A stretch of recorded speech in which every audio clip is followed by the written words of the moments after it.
Guys, welcome back. Glad to have you with me again. We're going to do the introduction to Aleks now. And again, because I had a different role that I needed to change into, that's why we're doing this in a couple pieces. So I'm going to go ahead and share my screen so that I can show you what that looks like. Now, once you've gotten into Aleks and you've done your setup, this is what you'll see. So the first thing it wants you to do is to do these tooltips. Now, I've used Aleks before, so I don't need the tooltips. So I can say, okay, skip that, please. And it says, okay, fine. I can get into the tools tutorial and I can skip that because I've done it before. If you want or need to do it, please feel free. It doesn't take that long. Now, it's going to make you do a knowledge check. You will have to do the knowledge check. Skip the tooltips on that. Start the knowledge check. And it's going to ask you a bunch of math-based questions. This is to make sure you know what that looks like. So I'm going to go ahead and skip that because for me, I don't need to see it. I can make an assumption that I know some things and then it'll show me some stuff. And the reason I do that is because I want to see it. Now, you'll see once you're done with this that there's a pie that you're shown here and there's a timeline that you can look at. All of this is based on the content for this particular course. Now, in your timeline, you'll see some of the materials that you've been assigned. You'll see the pie that's been assigned to you. I wouldn't worry about any of that. Okay, what you need to worry about are your assignments. And so to see your assignments, come up here, click this little guy, click the assignments, and then you'll see everything that's here. Now, you can filter this view so that you can look at your quizzes, which are your post labs, and you'll see the post labs that are listed there in the dates. This is when it starts, this is when it's due. Everything starts on the first day of class. I've got it open a little early right now so that I can look at it. You've got your homeworks. Your homeworks are split into 3 sections. There's one for exam 1, one for exam 2, and one for exam 3. They are due 2 days before each exam. Okay, those are the official due dates for those.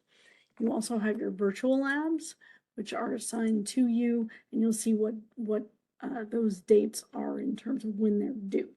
Okay, and those match what they should match what's in the syllabus.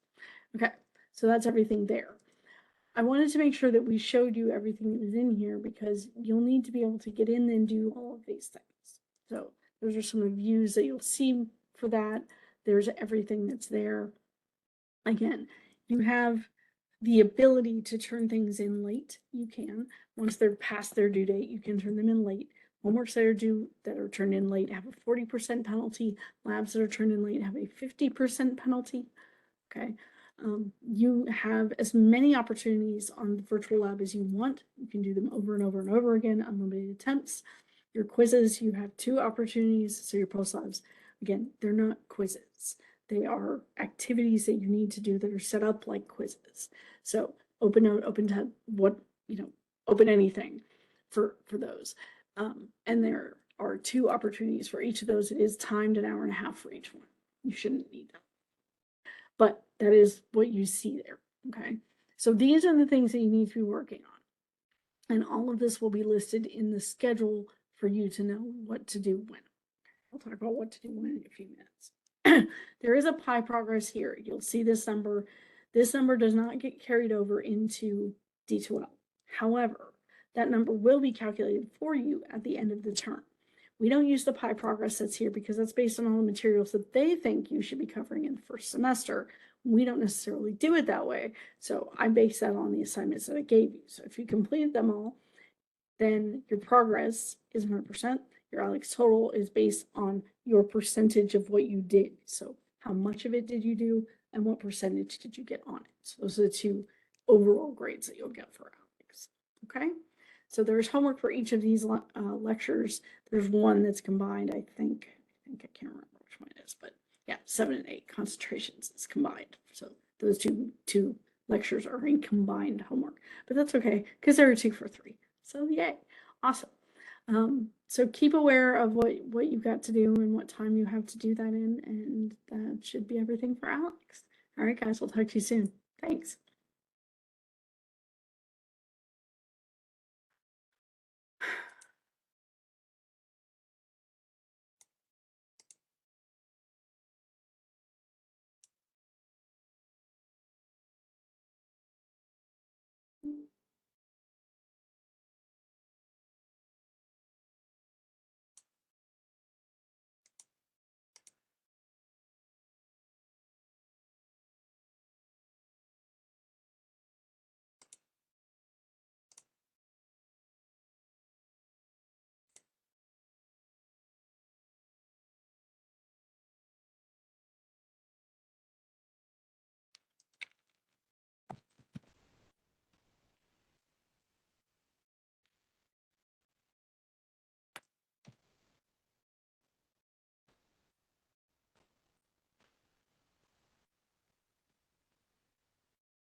Hey, welcome back, guys. Sorry about that.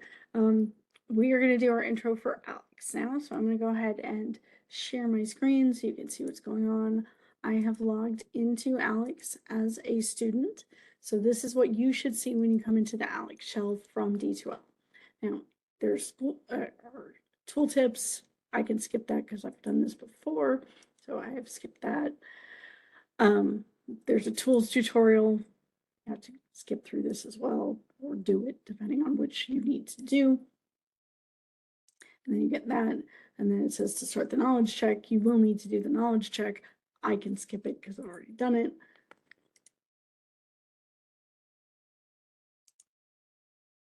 And I'm going to do that just so I can see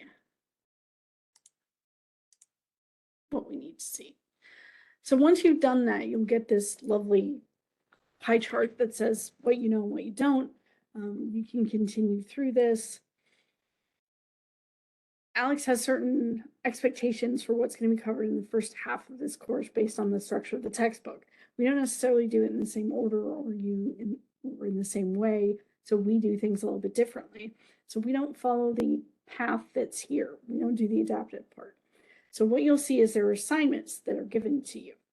So we'll need to go into those assignments. We can do that by clicking on these three lines right here and clicking on assignments. And then we'll take you into this list. Now this list is backdated a little bit just so I can show it to you. I'll fix these dates as soon as I'm done with this video. So your due dates are a little bit different than what you'll see in the schedule. I'll move that back in just a minute. But there are a couple of different things that you need to be able to see in here and some things I want to show you. So there are filters. You can look at all your quizzes, which are your post-lab quizzes. And remember, these are not quizzes per se. They're open note, open resource, open people, whatever you want to call them. They are time limited, 1 hour and 30 minutes for each one of them. You have 2 opportunities to do that. So, and this is based entirely on what you did in that laboratory. So I encourage you to print out either physically or electronically the summary from each of the experiments and write notes about what you did in terms of calculations And that should be everything you need to be able to answer those questions without any problems, okay?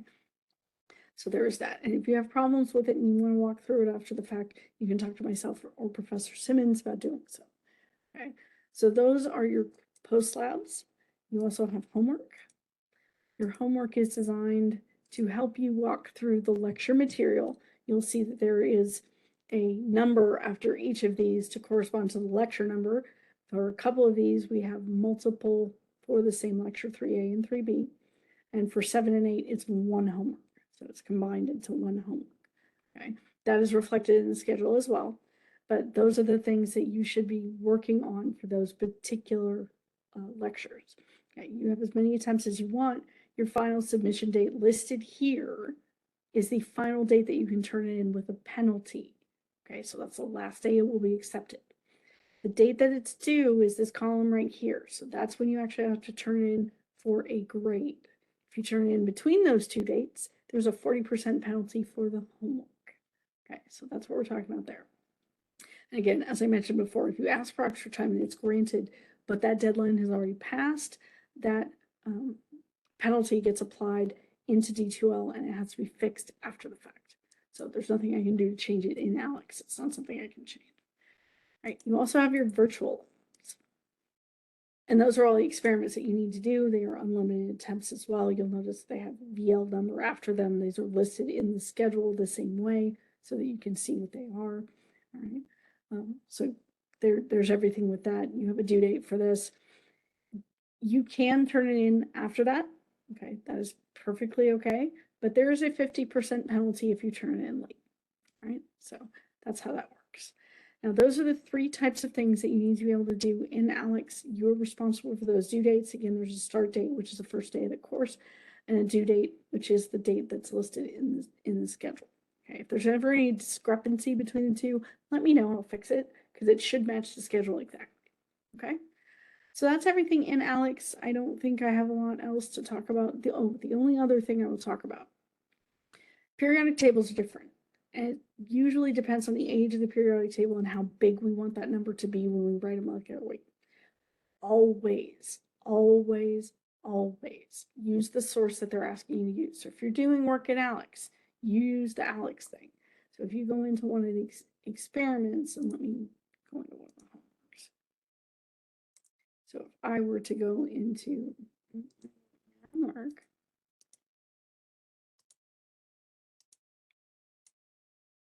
if I were to go into one of these homeworks, I start this, you'll see that there are some tools over on the side. One of this is the periodic table. When you click on one of these, there is a number that is there. Use that number. It may not be exactly the same as the periodic table that I've given you in the exam handouts. Make sure you use this one. If you don't, it's going to give you issues about the significant digits that you have. Also, when we talk about sig figs, make sure you're doing the calculations the way that the sig fig rules state. And one difference when you do the stoichiometry assignment. So there's a post lab for stoichiometry.